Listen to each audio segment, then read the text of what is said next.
Hey, Westcoast Johnny, how the heck is everybody doing?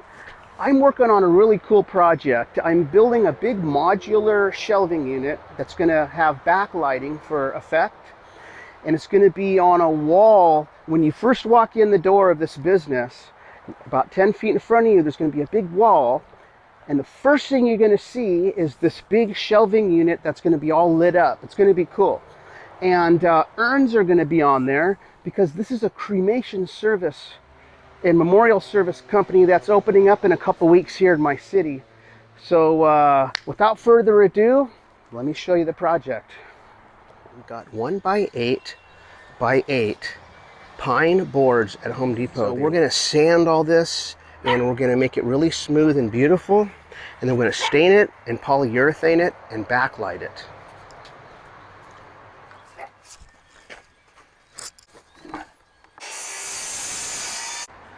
Okay, I decided to cut that little piece off the bottom. So there's just 3 pieces, 3 shelves. And here they are right here. But they're not nailed together. They're just kind of balanced on the concrete. But I just wanted to see how everything would fit. So I think I'm going to go with that. So the next thing I'm going to do, I'm going to sand all the boards really smooth, all the edges. And then we're going to go ahead and once that's done, we're going to go ahead and glue and nail this whole thing together. Okay, I'm using a 5-inch orbital sander, and I'm using 220 grit sandpaper. And one thing you want to do, you see these holes? The reason there's holes in the sandpaper like that, because the orbital sander has holes on the bottom that helps blow sawdust out when you're sanding wood and stuff. So when you put one of those on, you want the holes to line up. You don't want to just slap it on and you might cover all the holes and not realize it. So this is going to really help air blow the dust out of your project.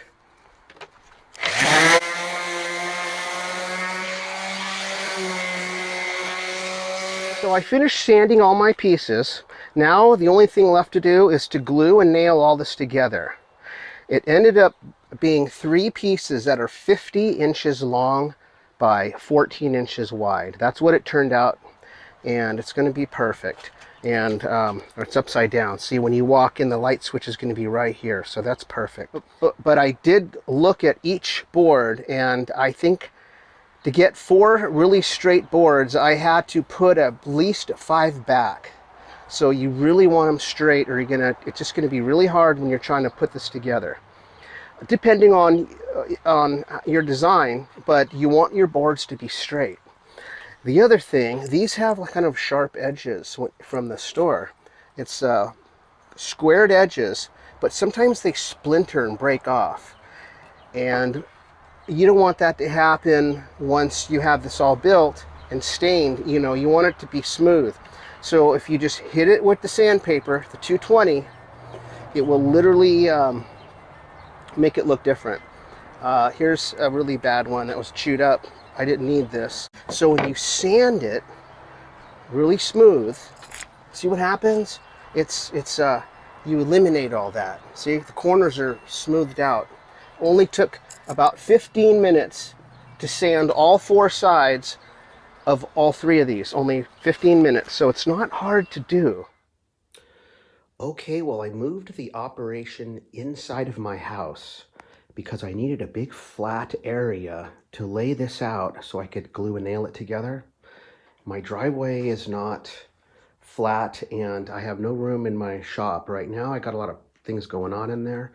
So I'm down here in my house. So here's what I wanted to show you. See this one right here? This is a shelving unit. I know it has a lot of stuff on it. You might have to imagine it with nothing on it. It has this piece, and this piece. And it's pretty much just how I made, we're making this one right here. So it's gonna look kind of like that. It's gonna be stained, except it's gonna have some backlighting on it. Okay, I decided to change the boards because these ones should be one long piece. And this piece should be one long piece. And I had a split here and I had a split here. And then they were kind of sagging a little bit. So anyways, these are the new boards. It's all laid out. We got 14 inches here. I'm sorry, 13 inches, 12.5 inches, 14 inches. And I'm going to go ahead now and just put the glue and I got some 1.5 inch brads for a pneumatic nail gun I have, a little Porter cable nail gun. So we're going to use that with some glue, and we're going to put it together right now. Okay, well here's the finished product. That's exactly how it's going to look. And I think it turned out pretty good. And it's very sturdy. Look, I could just move the whole thing. It's really sturdy because I used glue and I used the staples, the brads, 1.5 inch, pneumatic. And that's the way to go, because you don't have to bang on the boards, because that just makes everything get loose. With this Porter cable, I was able to just like hold this where I wanted it, and just ka-chink, ka-chink, ka-chink, ka-chink. Now you can't do that when you're hammering nails. So this was really nice. Now I do have to do some sanding, some final sanding, where sometimes the wood won't, it looks like it lines up and then it tries to move. So we're gonna sand that. And all these corners real nice. And then we're gonna stain it.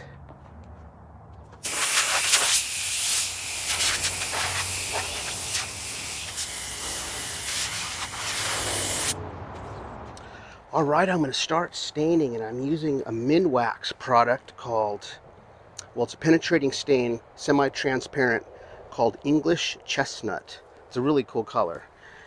When that dries and it's all done real nice, I'm going to give it a couple coats of the polyurethane. This is a warm gloss finish, so it's going to look really nice.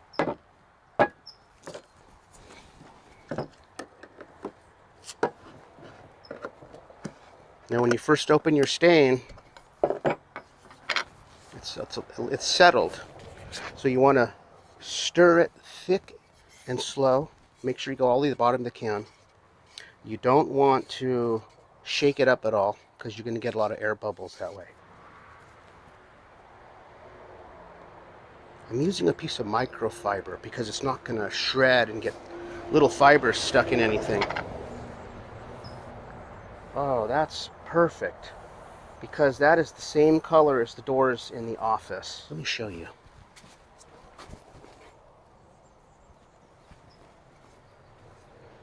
So it's this color. So I'm going to go ahead and just do the whole thing real quick.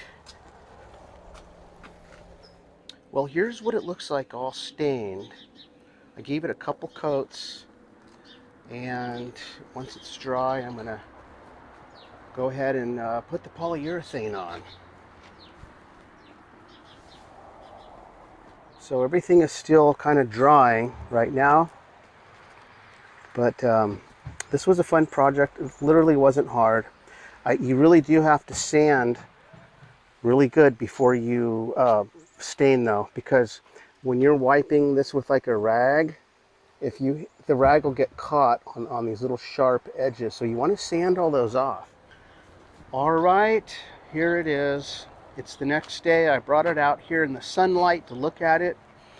And a couple observations is it's too shiny. And I'm trying to match the doors in that office. So I got 400 grit sandpaper. So I'm going to go ahead and sand this whole thing down with the 400 grit.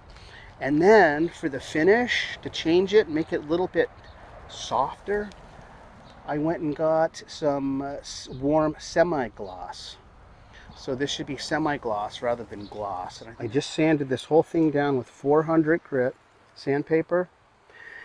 And then, I don't know if you can notice, but I put some little brackets in the corners just to make it more strong, because I didn't want any wobbling. So I got all these little, and this is the back, so you won't even see this.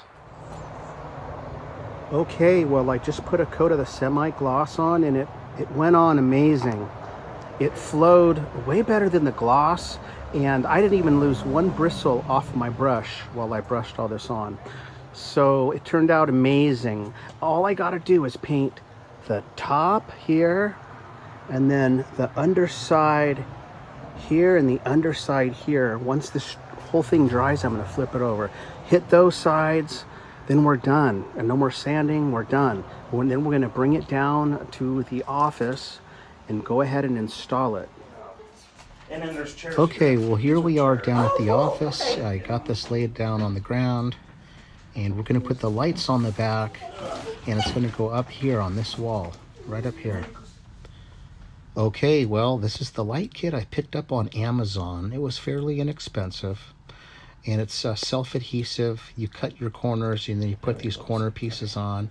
It's the instructions are there. It's not really that hard to do, but it really gives off some really nice light.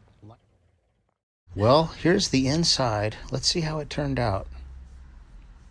I got it on the wall, and it's lit up. That's what you'll see when you come in. And if you're doing this at home and you want to try it at night, it lights up at night too.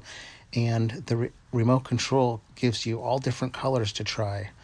So hey everybody, thanks for watching. Please leave a comment, and I'll talk to everybody soon.